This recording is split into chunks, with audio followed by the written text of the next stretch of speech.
it's Em, and I'm here to talk to you about what you need to get started in crochet if you haven't already. So my first recommendation, if you go all the way back to my very first video on how to crochet, I always recommend getting a super chunky yarn. In the States, this is called a super bulky. There are different sizes. I recommend getting one that takes a 10 millimeter hook because I think that's a good size to start with. Yeah, so this particular one I'm holding up is James C. Brett Amazon, but there are loads of different kinds and brands. But if you look on the back, you'll see all this kind of chart looking information, and it should tell you what size hook or knitting needle. Sometimes they'll have both crochet hook and knitting needles, but a lot of times they only have knitting needles. So just go by that size and get yourself a corresponding hook. So this is a 10 millimeter hook. I used this in my very first couple of videos to demonstrate the kind of main stitches. And the reason I recommend getting these two first is you should practice the 3 main stitches and chains before you do anything else. You should not try to do a full pattern, even something simple. You should just practice those stitches, get familiar with how they look, how they work. And you also want to figure out how you're holding your hook, because there are different ways to hold it and everybody has a slightly different way. There's no kind of right or wrong. It's what's comfortable for you and gets the job done. So you will see in videos some people holding their hook like this and some people holding their hook like this. So there are different ways to do it. So this is called the pencil and this is called the knife. I'm a knife holder, so you'll see in my videos I hold the hook like that. And it's the same thing whether you're right or left-handed. So you need to get comfortable holding it in your dominant hand in whichever position is most comfortable for you. You also need to get comfortable holding the yarn, getting the tension right. So figuring out what's too loose, what's too tight. And it's really something you can look at a lot of videos, but you have to do it yourself and figure out how it works for you and what your level of tension is.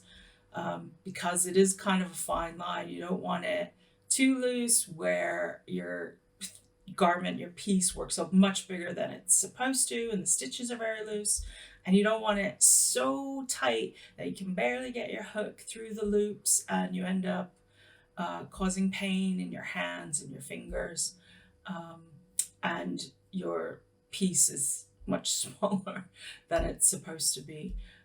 So it's finding that middle ground and how that works for you. So that's why I always say get yourself a skein, just one, of an inexpensive, super chunky, super bulky yarn and a 10 millimeter hook, as long as that yarn takes a 10 millimeter hook.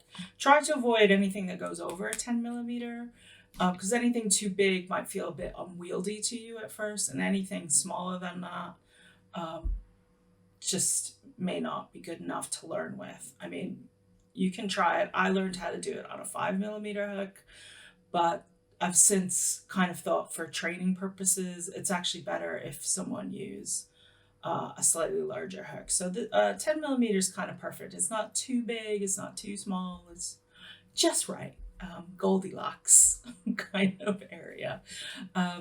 And do practice those stitches till you feel comfortable, till you feel like you've mastered them, and you can make nice 4" by 4" or 10 millimeter by 10 millimeter even squares, and you understand how the stitches work, how chaining works, how turning your work works. I think that's the most important thing that most people don't do, and they really should. Now, the next part of your kit, so I think get those two things at first. And if you feel comfortable, or say you want to invest a little bit more and be future proof yourself, if you're really sure you're going to go ahead with crochet, you can get a few other things. So the next thing I'd recommend is get yourself a skein or two of an Aran weight, which is medium 4 or worsted weight yarn. It's kind of the perfect middle yarn. And also get yourself some double knit, which is a slightly smaller weight of yarn. It takes a 4mm hook, so most Arans take a 5mm hook. Double knit is known as light 3 in the States. And those are kind of the yarns, I think, that I use the most, that I think a lot of people will use the most if you're making usually like garments and blankets and stuff. You'll move into the territories of chunky and super chunky for some things, and very lighter weight, so sport weight or sock weight, or what we call 4-ply or 2-ply yarns for smaller garments, for child's garments, for socks, for aragami, which are like, the small stuffed animal type of crochet. But get yourself a few of each of those. And what I would do is find some patterns that use those beginner patterns. Now, let's be careful. Make sure it's listed as a beginner pattern. And you can tell that it's going to be right for you if you're a beginner, if it only requires you to know the basic stitches and doesn't use a lot of additional combinations or fancy footwork, as it were. So you want to look for very basic things like a scarf, a simple hat, like a winter style hat or a beanie. Those are probably two of the best people garments to work with. You can find a lot of things like pot holders or placemats, things that are just squares, which are easy to work up, hand and face towels, small blankets like baby blankets or small throws. I never recommend anybody do a blanket or a big throw or anything when you're a beginner, because it sounds great, the pictures look great, but then you realize what a time commitment it is. And as a beginner, it's probably better if you can do small things so you can get the achievement, the reward of completing it much quicker, and that will help keep you motivated, keep your crojo, as they say. So the other things you definitely will need are some scissors. Now, this is my standard sewing shears that I've had for like 20 years. They're still sharp, they're lovely. So I just use these. I have used other types of scissors, but I keep going back to these. So they're a bit big. A lot of people use embroidery scissors. You can also get yarn snips. I actually had a pair, but I can't find them. I don't really use them. You want to make sure whatever scissors you use, they are very sharp so that you can cut yarn without it fraying. You want to be able to just snip it right off. The next thing you want to get are some hooks. Now, after you've gotten your 10mm to go with your super chunky, you'll need a 5mm and a 4mm to go with your Aran and your DK, your medium 4 and your light 3. So you can buy individual hooks. So this is a 5mm. This brand is Clover.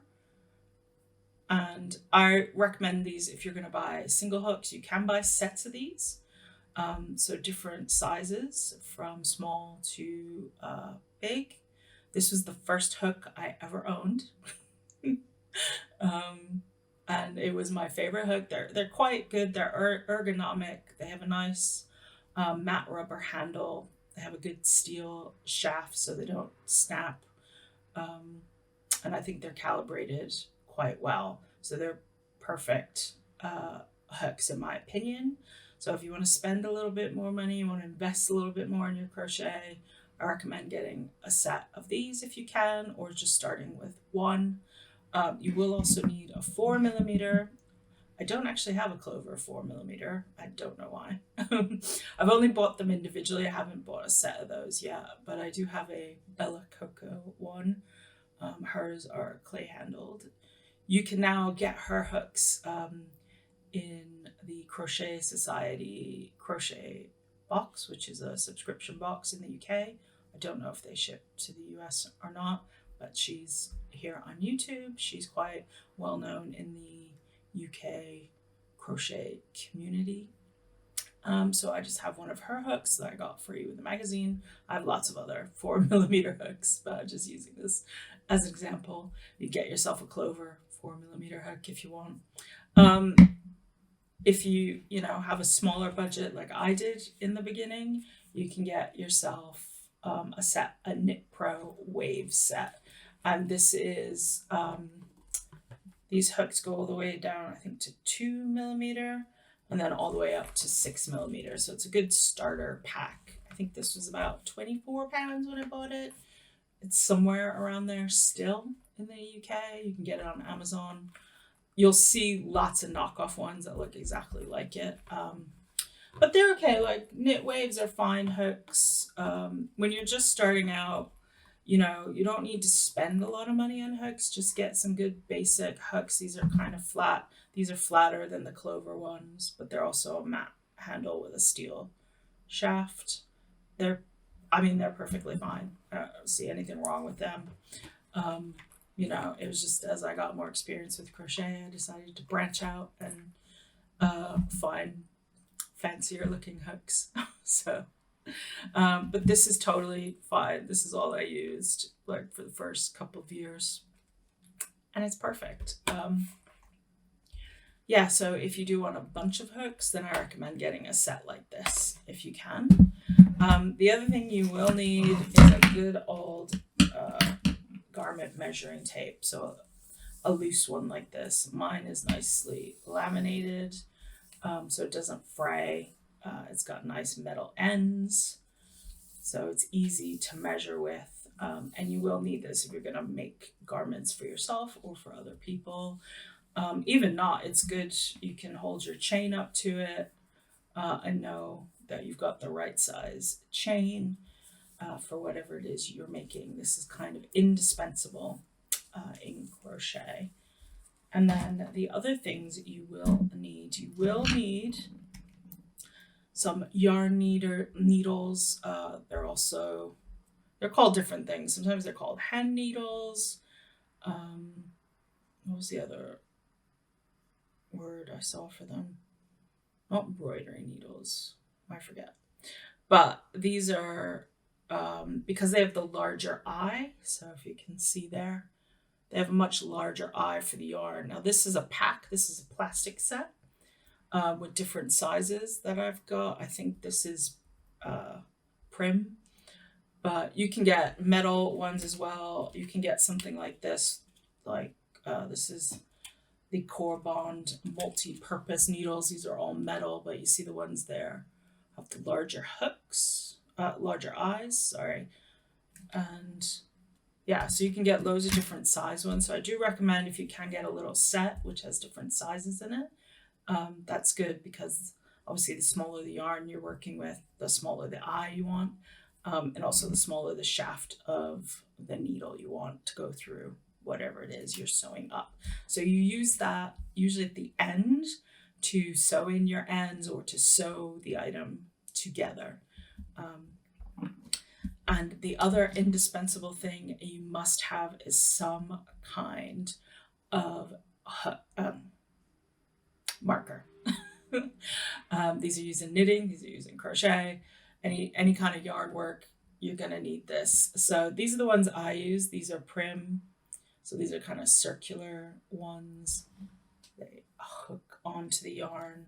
You can also get these kind of clamshell ones, lobster claw ones that hang off the yarn. There's all different types. You can use safety pins, you can use bobby pins, anything that will kind of hook onto the yarn and stay there and mark your stitch place. So you use it to count your stitches. You use it for the ends and the beginnings of rows, especially when you're working in the round. It's really important. You use it to hold your last stitch. Say if you have to stop in the middle of the row so you know where you are. I mean, you just need them. You need them for everything. So you use them for every project. If you're not using stitch markers, you're either some kind of genius who can count stitches just by looking at them, no matter what stitch or yarn you're using, or you're not being smart. So be smart, get some stitch markers. Some optional items, if you want to round out your kit, if you're feeling spicy and you want to, splurge and buy all the things now, you can get yourself a little row counter. Now this sits on your finger, like so. Put it on any finger you want. It's probably easiest to do it that way. And at the end of every row, you just press it.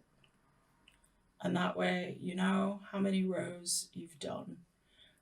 These are really cheap. They're usually not more than £1 or £2. Most yarn places sell them, sewing places. I mean, they can be used for knitting as well. So actually, I have a couple of these I've gotten free. It's free gifts when I buy yarn. Yeah, but they are handy. They really are, especially if you're making something that has a lot of rows in it. Another thing you might want to consider investing in is something like this. This is a yarn bag, and it's specifically designed for yarn because it has these holes in the top. So you put the skein in here, and then the yarn comes out here, and then the yarn just rolls around in here. Now this isn't for filling up with yarn. It's only for the 1 or 2 skeins you're using in the specific project. So it's a current project, a whip bag, as you will, but it's got pockets for your hooks, and if you need room for paperwork, and you can carry it with you. And it's got 4 holes, so if you're using something that's using 4 different colors, it's perfect. Or you need to double your yarn. I do highly recommend it. I got this on Amazon. Can't remember how much it was, like £10-20 maybe. Not expensive, but yeah, I do recommend you get something like that. You can use a yarn bowl. I don't have one because I don't use a yarn bowl, but they really only allow you to have 1 skein and it's open. I got this one because I had cats, and I had one cat in particular who liked to eat yarn, so this kept my project safe from him. You of course can use other things. You can use a canvas bag, or you can use a knit bag, you can use something else. I just find that really easy because the yarn comes up through the hole. I think it's pretty cool. Something else you might want to consider in the future is getting something like these mats. So these are like just standard child play mats. These are the smaller ones, not big ones. But yeah, that's all they are. But what you'll use these for is, one, they're good to protect your table, but also if you're doing things with squares, so whether it's granny squares or just regular squares that you need to block, so it's called blocking, and that's to help make sure that shape stays, and you pin it to that square. And then there's different things that you do. I mean, we won't go into blocking now, that's a technique, but yeah, so it's just something to consider. Those are really cheap. Again, I got them on Amazon in a pack. I think they were like 12 or something. You might have seen them in my videos on my table. Yeah, so I think that's pretty much everything you need to start yourself in crochet. Definitely do this combo first, and then add the other things as you go, or just buy everything at once. But it's really important that you practice your stitches And do look for very basic beginner patterns to do your first couple of items with. And then as you get more comfortable, you can start adding in stuff that has a little more technique to it or uses combinations of stitches. I have a couple of beginner patterns here and I'll be adding some more soon. So do leave me a comment if you have any questions about any of that. If you're an experienced crocheter, please do leave a comment below. Let me know if I left anything out or there's anything else you would recommend or do differently or did differently or wish you'd known before you started. Anyway, have a great day and good luck in your crochet journey. Don't forget to like and subscribe, please, so I'll show up in your feed. If you're a beginner, this is the place for you. Definitely seasoned crocheters, you will get yarn hauls, vlogs, discussions, and of course, patterns if you want them. I hope you found this video enjoyable. Check out some of my other videos, and I'll see you in the next one. Bye!